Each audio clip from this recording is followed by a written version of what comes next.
My 5-year-old daughter Aurora picked flowers from our neighbor Margaret's garden. Margaret locked Aurora in a dog cage as punishment. Aurora cried and begged to get out. I arrived and demanded her release. When Margaret refused, I showed my prosecutor badge. She panicked and freed Aurora immediately. Justice followed. Before watching full story, comment below from where you watching. Also like and subscribe for more stories.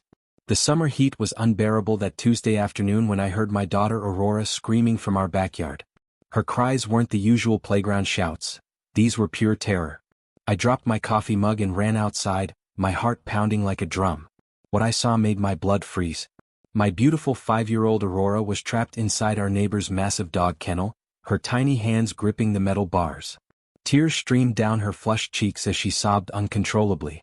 Standing over her with arms crossed was Margaret Thompson, the HOA president everyone secretly called the warden. "Please let me out. I want my daddy," Aurora cried, her voice breaking my heart into pieces.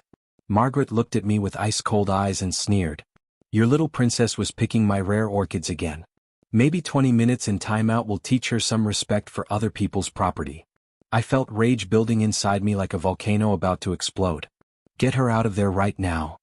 "She stays locked up until she learns her lesson," Margaret snapped back. "I'm the HOA president, and I have every right to discipline neighborhood children who destroy valuable property." Aurora's sobs grew louder. She was hyperventilating, her small body shaking with terror. The metal cage was designed for Great Danes, but for my tiny daughter, it was a torture chamber. The afternoon sun beat down mercilessly, and I could see sweat dripping from her forehead onto the concrete floor. "Margaret, she's just a child. Release her this instant." My voice was deadly calm now, the same tone I used in courtrooms when dealing with murderers. "Children today have zero respect," she replied smugly. "Maybe next time she'll think twice before stealing from my award-winning garden." I pulled out my phone to call the police, but Margaret laughed mockingly. "Go ahead. Call them. I'm within my rights as HOA president to protect community assets. Besides, my husband Captain Thompson runs the police union. They won't touch me." Aurora looked at me through the bars, her big hazel eyes filled with confusion and pure terror. "Daddy, why won't the scary lady let me out? I only picked 3 pretty flowers for Mommy." My heart shattered completely. In that moment, I made a silent promise to my daughter, and to Margaret Thompson. Justice would be served cold. "Aurora, sweetheart, Daddy's going to get you out right now," I said gently, kneeling beside the cage. I turned to Margaret with steel in my voice. "This is your final warning. Open this cage immediately." Margaret crossed her arms tighter, her face twisted with cruel satisfaction. "Absolutely not. She's staying caged for exactly 30 minutes. That's what irresponsible parents get for not teaching their brats proper boundaries." I took out my leather wallet and showed her my official gold badge. "I'm David Mitchell, chief prosecutor for this entire county. You have committed multiple serious felonies in the last 15 minutes. Open this cage now, or I'll have you arrested for child endangerment, unlawful imprisonment, and criminal abuse." The color drained from Margaret's face like blood from a corpse. Her confident smirk vanished instantly, replaced by pure panic. You're lying. You can't be. That's impossible. Open the cage, Margaret. This is your last chance before I destroy your entire life." With trembling hands, she fumbled desperately for the latch. Aurora burst out and ran straight into my arms, sobbing against my chest. Her little body was shaking violently, and her princess dress was soaked with sweat and tears. "It's okay, baby girl. Daddy's here. You're safe now," I whispered, holding her tight while stroking her damp hair. Margaret tried desperately to backtrack. "Look, this is just a huge misunderstanding. I was only trying to teach her about respecting valuable property. No real harm was done here. No harm." I stood up slowly, Aurora still clinging to me like a frightened kitten. "You locked a 5-year-old child in a cage like a wild animal. You traumatized my innocent daughter. But she was destroying my prize-winning orchids. They cost me thousands of dollars each." I looked at the flower bed. 3 small orchids had been picked, probably worth $20 total at the garden center.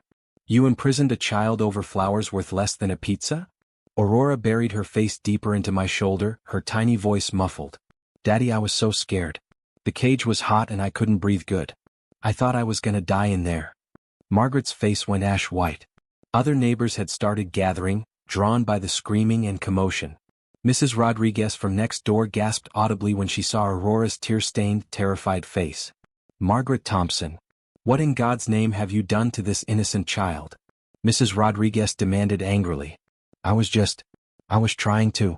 Margaret stammered pathetically. You were committing serious crimes? I said with ice in my voice. Against my defenseless daughter.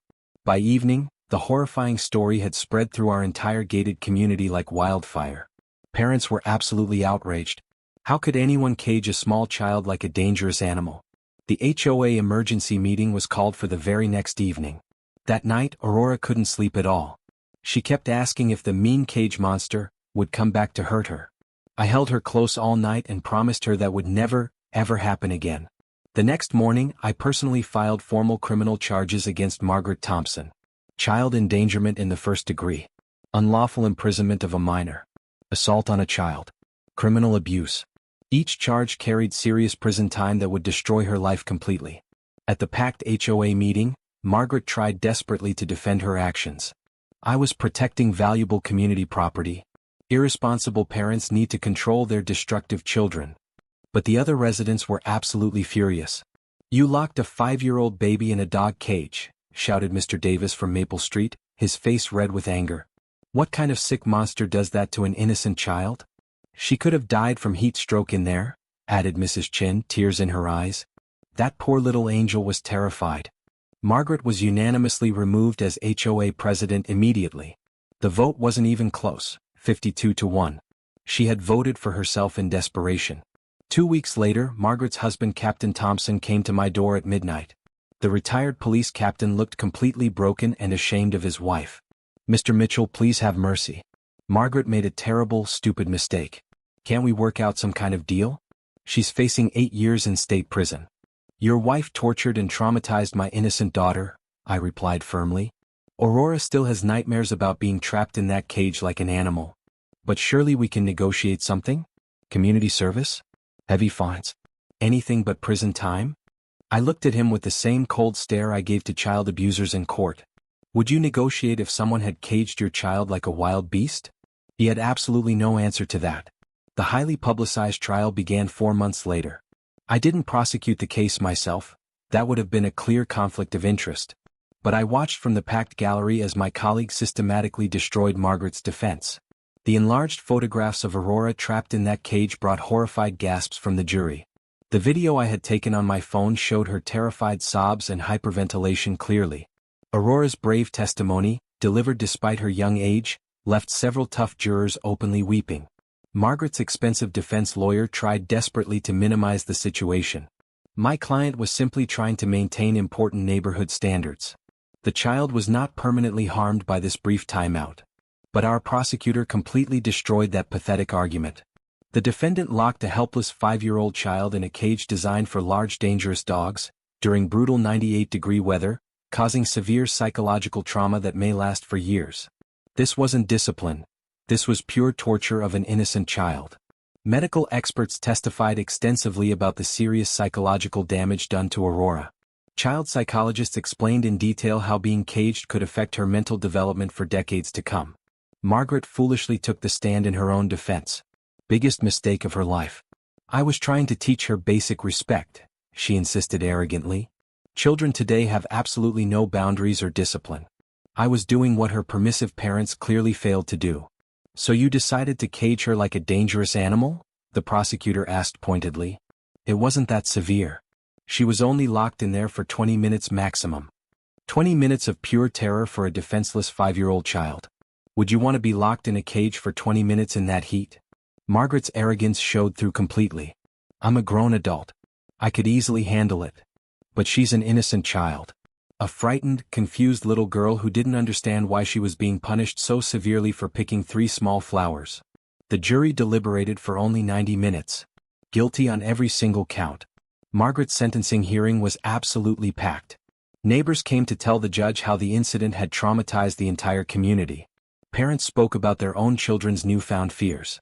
Aurora's therapist testified about ongoing severe trauma and trust issues. When it was my turn to address the court, I stood slowly and looked directly into Margaret's terrified eyes. Your Honor, my precious daughter was terrorized by this defendant in the most cruel way imaginable. She spent months afraid to play in our own backyard. She asked me repeatedly why the cage monster wanted to hurt her. A 5-year-old child shouldn't have to understand such deliberate cruelty. I paused, letting my words sink deep into everyone's souls. The defendant has shown zero remorse during this entire process. She continues to justify her abusive actions even today. She sees absolutely nothing wrong with caging an innocent child like a wild animal. This shows a fundamental lack of basic humanity that makes her a clear danger to every child in our community. The judge nodded grimly. Mrs. Thompson, you have been found guilty of serious crimes against a helpless child. Your actions were not discipline, they were pure abuse and torture. This court sentences you to 6 years in state prison, followed by 10 years of supervised probation. You are permanently banned from any position involving children or community authority. Margaret's face completely crumbled. Her husband sat in total shock. Perfect justice had finally been served. But the story wasn't finished yet. 8 months later, Margaret violated her strict restraining order by driving past our house repeatedly and taking photos. She was immediately arrested again and sentenced to additional jail time for stalking. A year after that, she tried to move back into the neighborhood after her early release. The HOA, and now under completely new leadership, voted unanimously to permanently revoke her residency rights due to ongoing safety concerns. Aurora, now 7 years old, is doing much better. She plays freely in our backyard again, though she still gets nervous around large dogs and enclosed spaces. Her therapist says she's made remarkable progress considering the trauma. The neighborhood has changed dramatically too. Parents are much more watchful and protective of their children. The new HOA leadership focuses entirely on community building rather than petty power trips and rule enforcement. As for me, I learned something incredibly important that terrible day. My job as chief prosecutor isn't just about courtrooms and legal documents. Sometimes justice starts in your own backyard, protecting the most vulnerable and innocent among us. Margaret Thompson thought she could abuse a defenseless child without any consequences. She thought her HOA position gave her unlimited power over others. She thought completely wrong. In the end, justice doesn't care about HOA titles or community politics. Justice cares about protecting innocent children from monsters who would harm them for their own sick satisfaction. Aurora is safe now and healing. Margaret learned that cruel actions have severe consequences. And our neighborhood learned that sometimes the quiet dad next door might just be the one person you really don't want to mess with. The cage is gone now. I had it immediately removed and donated to the animal shelter where it actually belongs. In its place, Aurora and I planted a beautiful rainbow garden. She picks flowers there whenever she wants now. Because that's what childhood should be, picking flowers without fear, playing without terror, and knowing that Daddy will always protect you from the monsters who try to put innocent little girls in cages. Justice served completely. Case permanently closed.